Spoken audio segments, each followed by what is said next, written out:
Sziasztok! Üdvözöllek titeket újra itt a csatornámon, én Zsuzsa vagyok, és ez pedig a Megcsinálod anyuci. Ebben a videóban beszéltem nektek arról, hogy készülök egy olyan videóval, amiben fel fogok sorolni 25 olyan dolgot, amire idén, a 2025-ös évben nem szeretnék, és remélhetőleg nem is fogok pénzt költeni. Egy olyan kivételt szeretnék már itt az elején mondani, hogy lesznek közöttük olyan termékek, vagy olyan használati eszközök, kozmetikumok, amelyeket természetesen, ha elfogynak a már itthon lévő, készleten lévő darabok, akkor utánpótlásként megveszem. Itt főleg azt szeretném kifejezni, hogy pluszban már a meglévőkhöz még valamilyen másat, vagy valamilyen másfajtát nem szeretnék venni. Na de lássuk is az első pontot. Az első az ágynemű húzatok és ágynemű szettek. Ide tartoznak a paplanok, a párnák, paplanhúzatok, párnahúzatok, lepedők. Volt egy időszak, amikor nagyon-nagyon szerettem, hogy mindenféle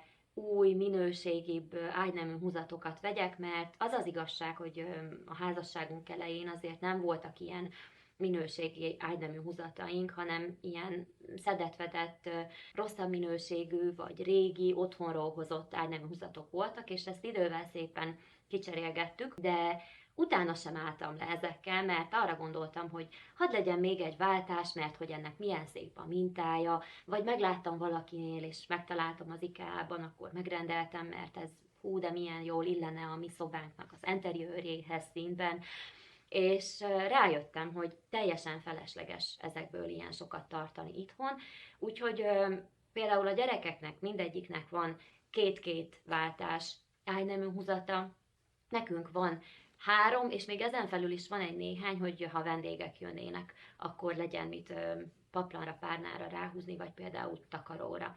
És van egy néhány plusz párnánk és paplanunk is, amit vendégeknek tudunk kínálni, hogyha itt alszanak nálunk, de ezen kívül szerintem teljesen felesleges, és ezt ki szeretném bővíteni nem csak erre az évre, hanem szerintem egy jó pár évre előre, hogy ezekből nem szeretnék újakat vásárolni, még akkor sem, ha nagyon-nagyon-nagyon megtetszik valami. A következő az a konyharuhák, törlőkendők. A konyharuhákkal is ugyanígy voltam, hogy mindig megtetszett a színe, vagy a mérete, vagy most akkor ezt csak kertészták letakarásához fogom használni, akkor ezzel csak ezt fogok törölgetni, de aztán rájöttem, hogy a mindennapi életben ez nem igazán így működik, mert amikor az ember siet, akkor gyorsan kikap egy törlőkendőt, vagy egy konyharuhát a fiókból, és igazából használom ezt is erre is, meg arra is, meg azt is erre is, meg arra is.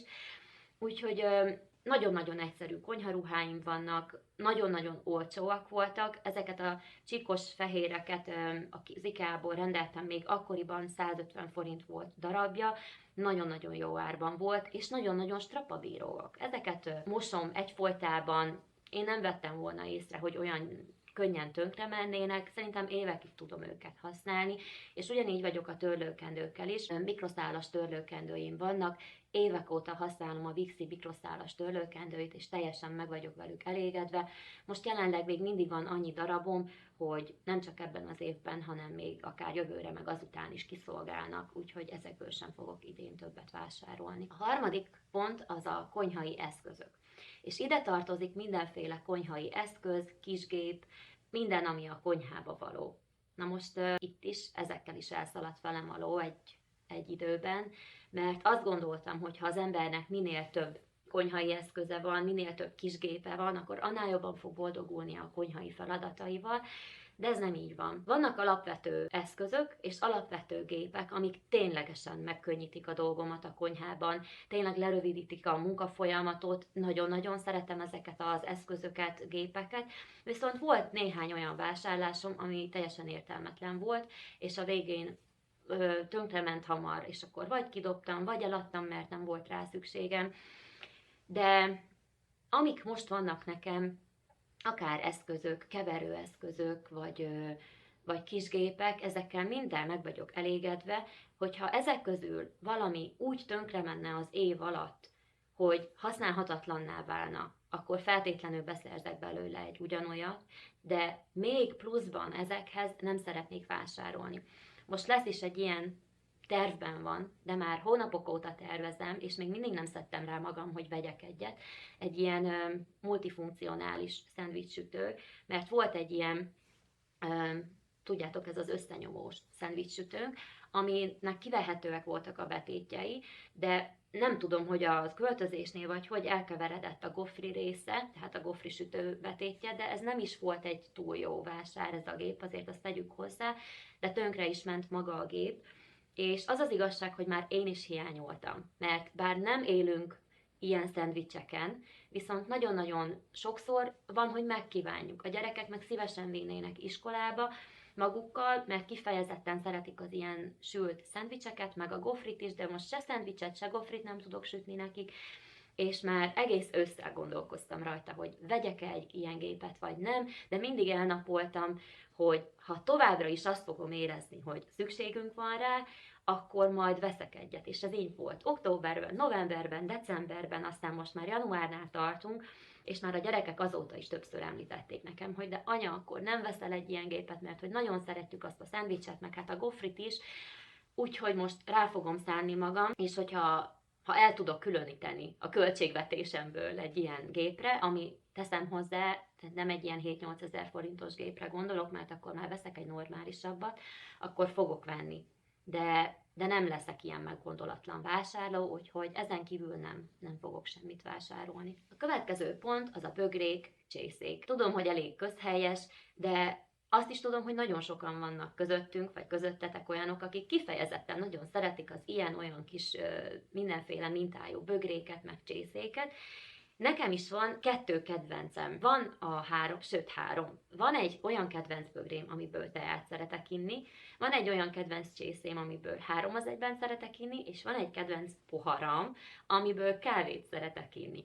De ezen kívül egyébként vannak bögréink, csészéink, ezek közül szinte mindegyik más, és csak 2-3 van, ami esetleg mintában egyezik, de nem zavar engem ez tulajdonképpen, hogy nem szedben vannak ezek a bögrék vagy csészék, mert úgy vagyok vele, hogy amíg ezek megvannak, és nem kopnak ki, addig bőségesen kiszolgálnak minket, és nem fogok belőlük venni egyet sem, mindaddig, amíg van kellő mennyiség belőlük, hogyha mondjuk vendég is jön, akkor neki is tudjak teát kínálni, vagy bármit.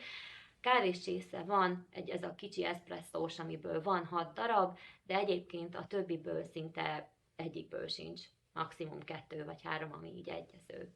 De teljesen meg vagyunk ezekkel, és nincs szükségünk többre. És nem fogok elcsábulni, egyébként már nagyon régóta nem vettem bögrét, meg csészéket, de azért is írtam hozzá, hogy ezután se fogok. A következő pont az a különféle dekortárgyak. Lehet, hogy észrevettétek rajtam, hogy nem vagyok ez a dekorálós típus. Szerintem ez amiatt is van, hogy amióta elkezdtem leegyszerűsíteni a házi munkát, az életünket tárgyak szempontjából, meg a berendezés szempontjából, rájöttem, hogy az ilyen mindenféle kis miniatűr, kisebb-nagyobb dekortárgyak csak megnehezítik a takarítást, és nem is kifejezetten hatnak szebbítésként az otthonunkban. Mert nekem az valahogy mindig olyan vizuális zajt teremt, és bár karácsonyra használtam ilyen kis porcelán mécseseket, láttátok ilyen különféle dekortárgyakat, de az az igazság, hogy ezektől is meg fogok szabadulni. És csak néhány ilyen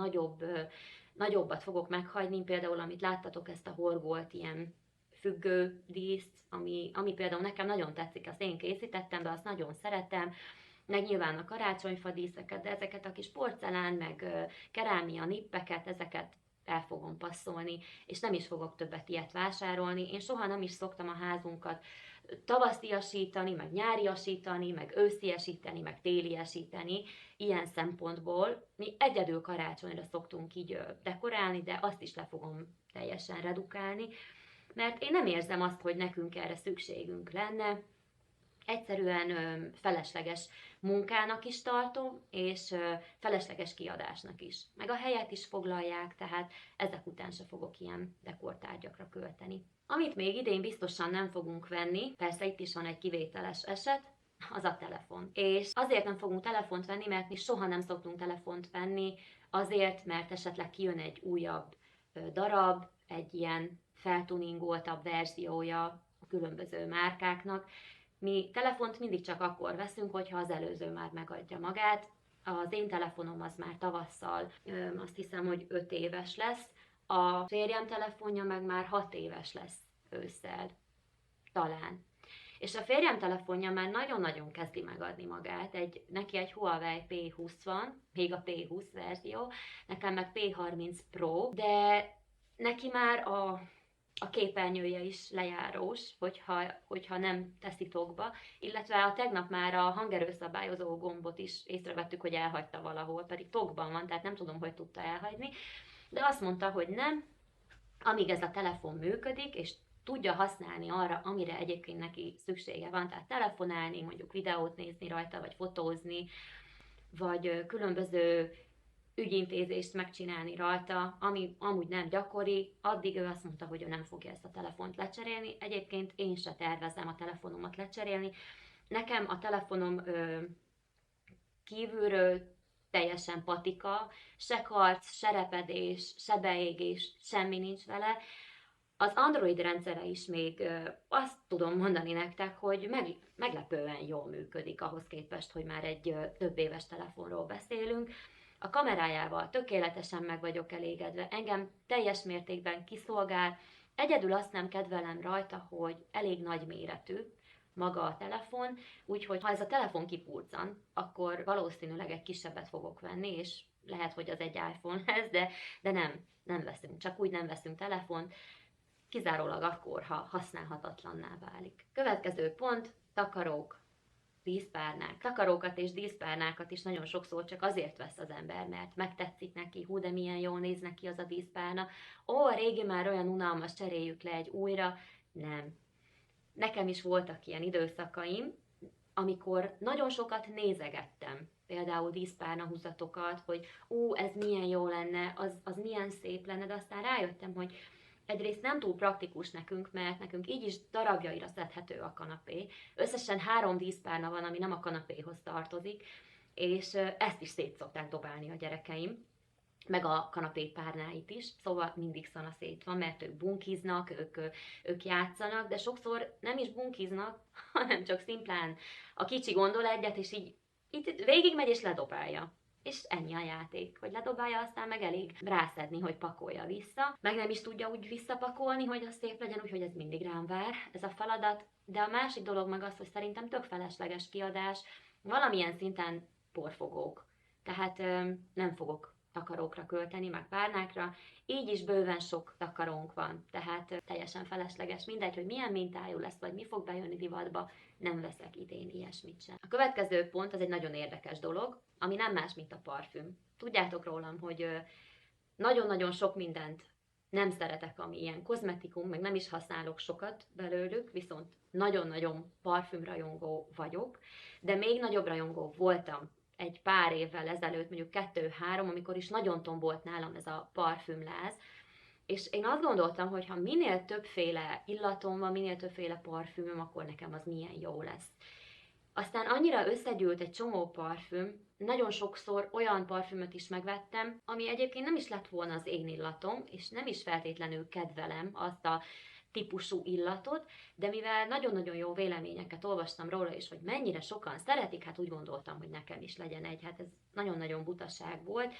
Úgyhogy eladogattam belőle sokat, azokat hagytam meg, amiket itt láttok a felvételen, ezeket kivétel nélkül mindegyiket nagyon szeretem, ebből olyan is van, amit ajándékba kaptam, ritkán látott ismerőstől, nagyon-nagyon kedvelem ezeket az illatokat, és itt annyi parfüm van, hogy több évre elegendő.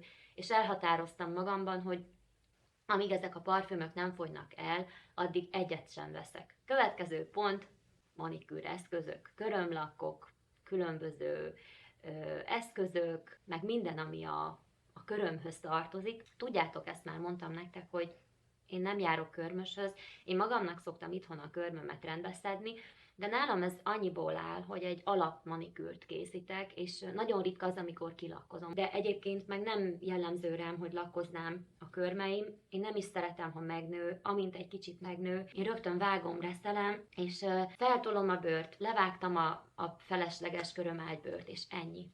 És szépen krémezem a kezem, ilyesmi. Szóval én nem szoktam, egyedül amit meg szoktam venni, mert az kopik, az a körömresztelő, egy jó minőségű körömresztelő, ezt általában körmös boltban szoktam megvenni, de ennyi. És semmi másat. Úgyhogy idén sem veszek, csak ha elkopik a reszelőm. Sminkek. Ezt, aki régebb óta követ, tudjátok rólam, hogy nem vagyok egy sminkmester, nem is akarok az lenni, nem szeretek sminkelni. Nálam a smink az abban merül ki, hogy maximum egy szemöldökigazítás, egy kis korrektor, szempillaspirál, puder és színezett szájbalzsam, vagy ritkább esetben rúzs, amikor olyan kedvem van, de ennyi az összes sminkcuccom, amit láttok a felvételen, és nincs is szükségem többre. Volt idő, amikor egyszerre több szempillaspirálom volt, meg több sminkpalettám, szemhéjpalettám, meg különböző alapozók, de alapozózni utálom magam. Tehát annyira nem bírom elviselni, ha alapozó van az arcomon. Egyedül ez a Nivea BB krém, amit még ritkább esetben elbírok viselni, de azt is inkább ősszel és télen, vagy esetleg koratavasszal, amikor még nincs meleg. De hogy én nyáron befedjem az arcom teljes mértékben valamivel, ami utána beül a pórusokba, meg nem tudom, szerintem annyira csúnya, nem tudom miért, és inkább vállalom a szeplőimet, inkább vállalom a ráncaimat. Ami zavarni szokott, az az, hogyha táskás a szemem, vagy karikás, fekete karikás a szemem, azt egy kicsit kiszoktam igazítani, de ott is néha, ha beül a ráncokba, mélyedésekbe a korrektor, akkor annyira nem szeretem, úgyhogy nem vagyok ez a nagy sminkes, és ami most van nekem, az bőven elég lesz erre az évre is, meg még utána is. Amit gyakrabban szoktam utánpótolni, az egyedül a szempillaspirál, mert azt szinte minden nap használok. Nem azt mondom, hogy mindig, de a héten 5 napot biztos, és a többi az meg nagyon sok időre elegendő még, ami van nekem. Meg hát ugye micellás vizet azt használok, mert azt valahogy megszoktam, de egyébként ennyi. Következő, amit nem szeretnék idén vásárolni, és az egy nagyon nagy döntés volt részemről, mert eddig használtam, az a hajfesték. És amúgy ez vicces, hogy ez pont most kezdem el ezt a hajfestékmentességet, mert hogy pont most kezdtem el őszülni, de mivel, hogy 1-2-3 őszhajszál jelent még csak meg, azokat még úgy kihúzigáltam, tehát nem az van, hogy rohamosan őszülök, mert hogyha már egyszerre több is lenne, akkor nyilván nem tépegetném ki az őszhajszálakat, de egyébként meg annyira tönkrement a hajam a festésbe, a szőkítésbe, az újrafestésbe, és már mielőtt leszivattam a majdnem fekete sötétbarna festéket a hajamról, már akkor láttam a hajamon, hogy borzasztóan megsínlette a folyamatos festést, és rettenetesen ki volt száradva a vége, úgyhogy az már csak egy kegyelemdöfés volt neki, hogy kiszőkítettük a világosabb barna haj miatt. És most eldöntöttem, hogy semmivel nem fogom terhelni a hajamat, nem fogom festeni sem. Egy következő pont, amit idén sem veszek, viszont ezt már tényleg nagyon régóta nem veszek, nem vásárolok, az vatakorongok. Már évek óta Vixi kozmetikai kendőt használok, a Vixi termékeit egyébként nagyon tudom nektek ajánlani, és ez nem reklám, mert már legalább 6 éve használok Vixi termékeket, és a kozmetikai kendőjük is nagyon szuper. A férjemnek is van, nekem is van, akár arctörlésre is nagyon jó mosakodás után, mert elég csak hozzányomogatnod az arcodhoz, és beszívja a vizet, de egyébként ezek vízzel is működnek. Tehát ha csak bevizezed a mikroszálas kendőt, akkor nagyon-nagyon szépen leszedi a sminket, és tényleg nem vásárolok vattakorongot. Én úgy szoktam használni ezeket a kozmetikai kendőket, hogy úgymond költséghatékony legyen abból a szempontból is, hogy egy használat után ne kelljen rögtön mosni, hogy a sarkait különállóban használom, és van nekem egyébként 3 ilyen kendőm, és amikor már minden sarkát elhasználtam egy-egy sminklemosáshoz, akkor szoktam valamikor csak kéz közt kimosom, mert nagyon-nagyon-nagyon gyorsan megszáradnak, úgyhogy ezt szívből tudom nektek is ajánlani. Következő pont, amit idén nem veszek, az jegyzettömbök. Hát lehet, hogy ezt ti sem veszitek egyáltalán, de nekem volt olyan időszak, amikor bementem a papírírószeres boltba, és megláttam, hogy de szép színe van, akkor vegyünk egy ilyen jegyzettömböt. Nem is drága, hát belefér, vegyük meg. Aztán rájöttem, hogy nem is igazán használom ezeket a jegyzettömböket, mert arra a célra, amire nekem kellene, ahhoz túl kicsi, valamikor kimondottan zavaró az, hogy egy picit ragad a kis felső része, vagy ha nem ragadóst veszel, ami ugye nem ragad, akkor is kicsi, meg amúgy meg tök felesleges, mert mindig van itthon olyan papír, ami mondjuk félre sikerült nyomtatás, és másik oldala tiszta marad, üres marad a lapnak, vagy ilyen-olyan rajzok, amik amúgy nem jól sikerült rajzok, és akkor a gyerekek csak kidobnák, de a másik oldal a tiszta, ő meg már nem akar rá rajzolni, vagy füzetekben megmaradt lapok, amiket már nem tudunk felhasználni, és ezeket én ki szoktam vágni, darabokra szoktam vágni, és ezeket használjuk jegyzetlapok gyanánt, amikor valami gyorsan fel kell jegyzetelni, mondjuk telefonon beszélek valakivel egy címet, vagy egy információt, egy adatot, vagy bevásárlólistát kell írnom, akkor is nagyon-nagyon jól jönnek ezek a kis papírdarabkák, úgyhogy nem veszek sem jegyzetfüzetet, meg jegyzettömböt, ilyesmiket, ilyen célra. Következő pont a naptár. Lehet, hogy láttátok, mert mutattam nektek már a tavaly is, meg már azelőtt is egy ilyen családi naptárat használtunk, amiben 5 oszlop volt, és az oszlop tetejére oda lehetett írni, hogy kinek a programja, például, hogy anya, apa, a gyerekek neveivel, kinek, melyik nap, mikor, hány órakor, milyen programja lesz. És egy ideig be is váltak ezek a naptárak, bár a férjem eléggé rossz volt ennek a használatában, mert nagyon sokszor nem írta be az ő programjait, már pedig nekem főleg hozzá kell igazodnom, mert ő az, aki főmunkahelyen rendelkezik és dolgozni jár, és hogyha például valami programot akartam szervezni magamnak, akkor olyan napokat kellett néznem, ahol például ő nem dolgozik, vagy amikor itthon van, és volt, amikor beírtam, mert neki nem volt oda beírva semmi, aztán kiderült, hogy mégis foglalt azon a napon, tehát hogy az annyira ebből a szempontból nem vált be, amikor már nagyon betelt a pohár, hogy nem tudtuk ezt kezelni, és nem tudtuk ezt végigvezetni, az akkor volt, amikor elkezdett mellékállásban masszírozni, meg csontkovácsolni, tehát dolgozni a masszázsszalonjában, mert akkor aztán már a vendégeket egyszerűen nem lehetett hova beírni, mert ott egy napra csak egy ilyen picike kis sor állt rendelkezésére, és volt, hogy egy nap 5-6 vendége is volt, amikor esetleg itthon volt, és akkor is jó lett volna nekem tudni, hogy mikor, mettől meddig van vendége, mikor jön haza mondjuk enni, mert akkor igyekeztem neki úgy rendezni az ebédet, vagy a reggeliét, hogy időben, mert lehet, hogy csak 15 perc állt, vagy fél óra állt rendelkezésére a 2 vendég között, és akkor kitaláltam, hogy akkor vezessünk egy közös Google naptárat, és ez már október vége óta, vagy nem, november közepe óta, bocsánat, november közepe óta működik, közös e-mail címmel vagyunk bejelentkezve, tehát az ő e-mail címével vagyok a naptárba bejelentkezve az én telefonomon is, és akkor abba a naptárba mindig mindent beírunk. Beírjuk az ő munkarendjét az adott hónapra, mikor melyik nap nappalos vagy éjszakás, mikor melyik vendége, ugye hánytól hányig van ezt neki a munka szempontjából is vezetnie kell, de így legalább én is látom, mikor kell szülőire mennem, mikor melyik gyerek hány óráig van suliban, vagy oviban, vagy program, vagy éppen tánckuckó, vagy tudjátok, mindent.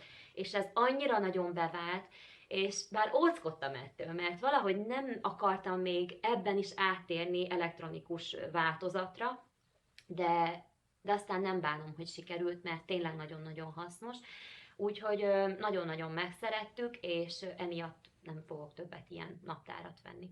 A következő pont az szintén ehhez hasonló, ez pedig a határidő napló. Ezt sem veszek, néhány évig vásároltam folyamatosan, aztán abba írtam a mindennapi teendőimet, de rájöttem, hogy tök felesleges emiatt határidőnaplót venni, mert sokkal drágább, mint egy szimpla jegyzetfüzet, és arra a célra meg egy sima jegyzetfüzet is bőségesen megfelel, ami meg dátumhoz és időponthoz kötött, azt meg beírom a Google naptárba, úgyhogy a kettő egy kicsit összefügg, de emiatt ugye nem veszek határidőnaplót sem. Következő pont, ékszerek.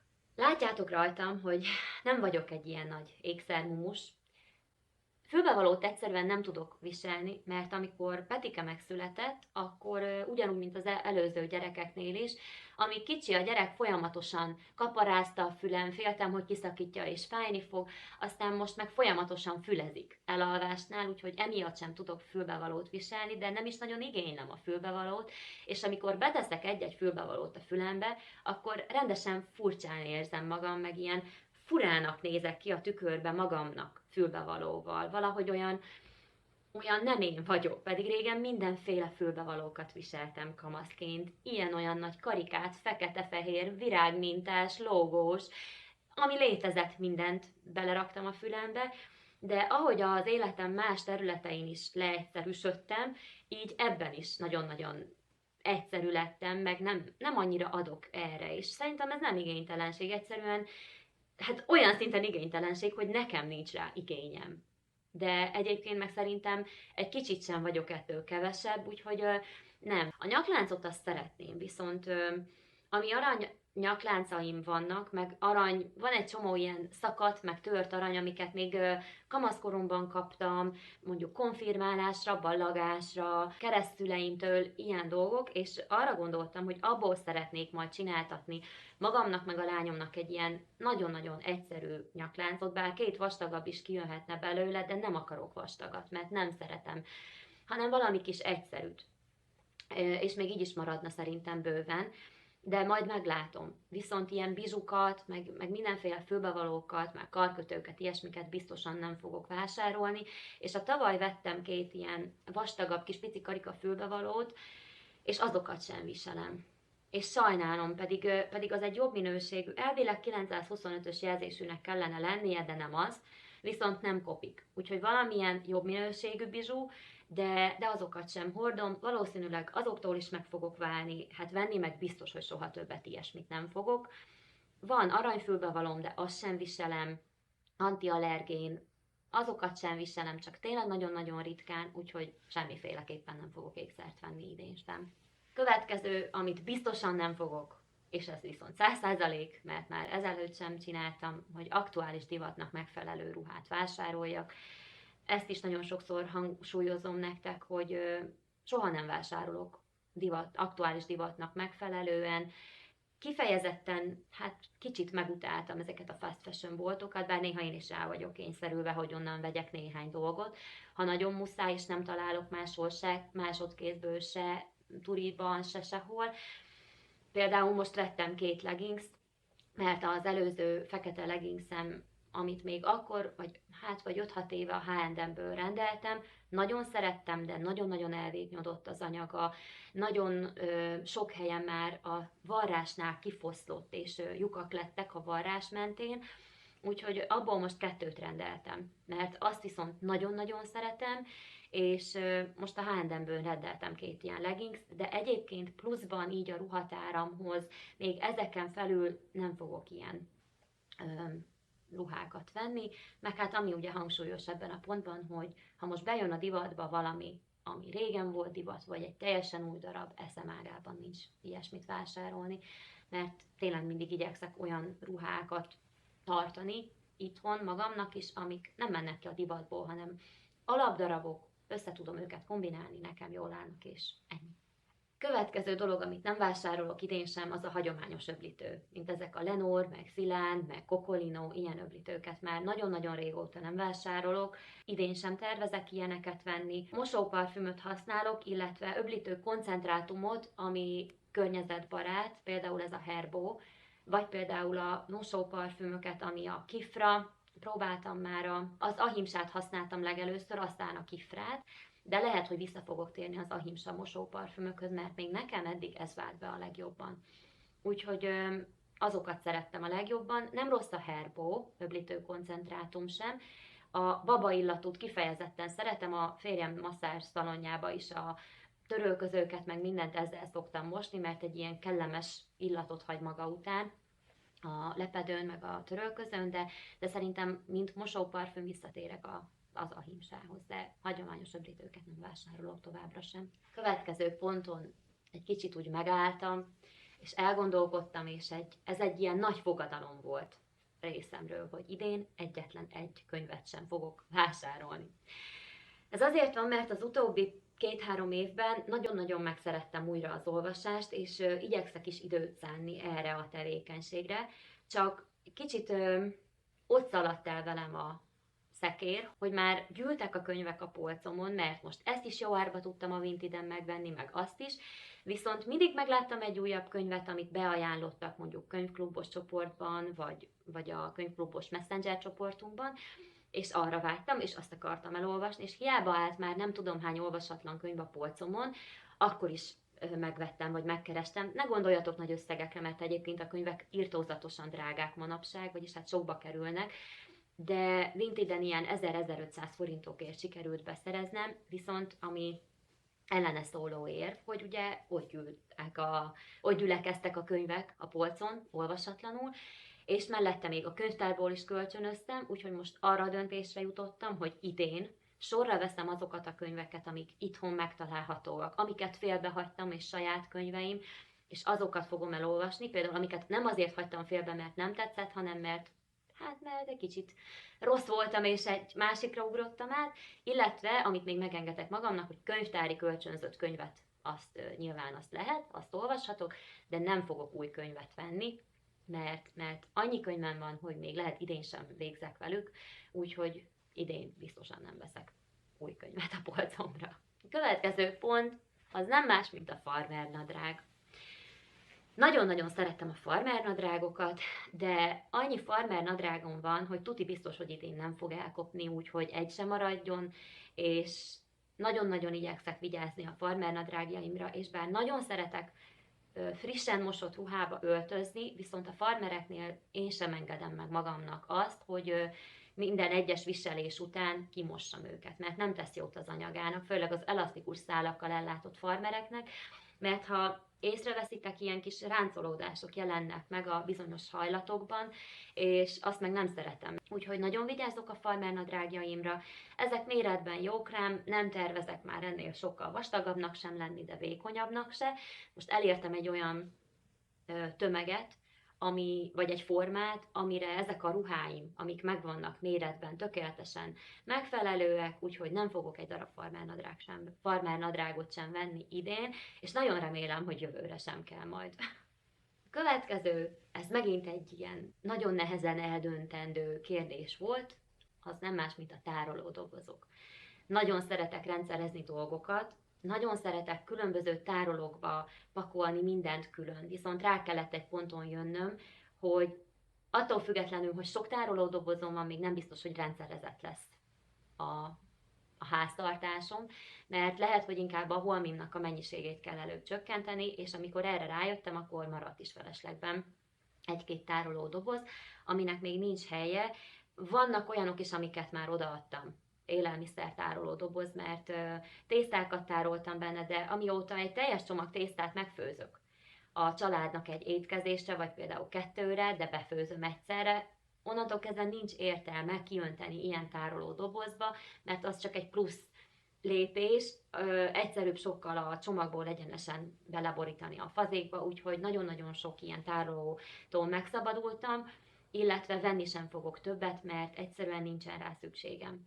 Úgyhogy nagyon-nagyon sokat segít az, hogyha leredukáljuk a holmiaink mennyiségét, mert így akkor nincs is szükségünk annyi tárolódobozra, még akkor sem, hogyha tárolódoboz mániánk van, de itt is át lehet esni a ló túloldalára. Úgyhogy ez az egyik fontos kérdés volt, amin eldöntöttem, hogy ezt idén sem veszek többet. Hajbavalók és hajeszközök. Nem sok hajbavalónk van, vannak ilyen kis hajgumijaink, amiket használunk, néhány hullámcsat, meg pattintós csat, azt nem tudom, hogy hívják, harapós csat, tudjátok, ez a két oldalú. Van egy pár hajpántunk, fésű, ilyesmi hajkefe, illetve 4 olyan hajformázó kis eszközöm, gépen van, amire szükségem van, mert azt mindig használjuk, ami nem más, mint egy hajszárító, egy ilyen körkefés, vagy inkább ilyen ovális kefés hajszárító, és egy hajegyenesítő, ami már idén 10 éves lesz, és egy hajkreppelő, amit nagyon-nagyon kedvezményes áron tudtam beszerezni. Ezt a kreppelőt inkább tőemelésre szoktam használni, de ez sem túl gyakran, mert hát ne pont a hajtöveimet égessem egyfolytában, viszont nagyon szépen lehet vele egy kis volument növelni. Ezt az egyik fodrász mutatta nekem, amiért hálás is vagyok, meg a barátnőm is így csinálja, úgyhogy már emiatt is ki akartam próbálni egy néhányszor, de ezeket nagyon szerettem, de többre nincs is szükségünk, mert a hajegyenesítővel hullámokat is tudok készíteni, különbözőeket, hát kitapasztaltam, hogy hogyan, milyen szögben tartva, milyen hullámokat lehet elérni, úgyhogy ennyi. Többet nem is fogok vásárolni, mert igazából nincs is többre szükségünk. És hát a következő, az nem más, mint a táskák. A nők nagyon szeretik a táskákat a legtöbben, viszont Én nekem hiába volt egyszerre több táskám, és mindig csak ugyanazt a kettőt, vagy esetleg hármat használtam, és itt most úgy beszéljünk háromról, hogy az egyik az egy ilyen sport átlendítős táska, amit a mindennapokban használsz, a másik az egy alkalmibb, mondjuk egy világosabb színű, vagy egy sötétebb alkalmi, mert azért nem mindegy, hogy milyen színű ruhához miért veszel fel, de nincs szükségem pirosra, meg zöldre, meg nem tudom milyen színűekre. Van egy ilyen krémszínű, meg van egy ilyen barna, fekete, amit inkább télen és ősszel szoktam használni. A krémszínűt azt meg inkább tavasszal és nyáron, de azt is csak akkor, hogyha olyan helyre megyek, templomba, vagy orvoshoz, vagy nem tudom, ilyen helyekre. De egyébként meg szimplán meg vagyok az ilyen kis sportáskával, vagy egy hátizsákkal, hogyha a gyerekekkel megyünk olyan helyre, hogy több mindent kell belerakni, úgyhogy biztosan nem fogok idén táskát venni, mert amik vannak, bár nem sok, de bőven meg vagyunk velük. Kivétel ez alól talán egy vagy kettő utazótáska, mert az viszont nincs nekünk csak kettő, és idén most már nagyon-nagyon tervezünk a gyerekekkel egy ilyen nagyobb tengerparti nyaralást, amit még nem tudom, hogy fog összejönni, de nagyon-nagyon szeretnénk. És hát oda kellene, hogy legyen több utazótáskánk, de ilyen kézitáskát azt biztosan nem fogok venni. Na és hát ez lett volna az a néhány dolog, amit idén már biztosan nem tervezek, és valószínűleg nem is fogok vásárolni. Neked mi a listád? Kíváncsi vagyok és érdekel, hogy neked van-e ilyen elképzelésed arról, hogy mi az, amit biztosan nem szeretnél megvenni, mert az emberek nagyon sokszor kitűznek célul olyan dolgokat, amiket meg szeretnének vásárolni, mert szükségük van rá, vagy épp megtetszett, és akkor gyűjtenek rá, vagy félretesznek, spórolnak. De kíváncsi vagyok, hogy neked van-e olyan listád, amiről már megbizonyosodtál, hogy biztosan nem szeretnél idén vásárolni, mert esetleg te is gyakran elcsábulsz, és megveszel olyan dolgokat, amikre nincs is szükséged, és szeretném itt a videó végén leszögezni azt, hogy egyáltalán nem példaként szeretnék előttetek járni ebben, és egyáltalán nem egy ilyen megmondós videó akart ez lenni. Egyszerűen pusztán csak szerettem volna nektek elmondani, és magamat is erősíteni ebben, hogy ha igenis nektek már elmondom, és országvilág előtt kinyilvánítom azt, hogy nem veszek ilyet, akkor már azért sem visz rá a lélek, hogy elcsábuljak, és tudom, önkontroll, persze, van önkontroll, de miért ne segítsük egymást akár ilyen kis beszélgetésekkel is, meg lehet, hogy adtam egy-két ötletet, mert mondjuk te is könnyen elcsábulsz az ilyen kis apróságokon. Úgyhogy kíváncsi vagyok, hogy hozzátennél te még ehhez valamit, ehhez a listához, vagy pedig elvennél belőle, mert éppen szükséged van valamire ezek közül. Írd meg nekem kommentben, és hogyha tetszett ez a videó, akkor mindenképpen nyomj egy lájkot, és iratkozz fel a csatornára, hogyha szeretnél tovább is tartalmakat látni tőlem. És érdemes ezt a kis csengőt is benyomni, hogy értesítéseket is kapjatok a jövőbeni videóimról, mert akkor biztos, hogy nem fogtok lemaradni róla. Puszilok mindenkit, és tartsatok velem majd a következő videóban is. Addig is, sziasztok!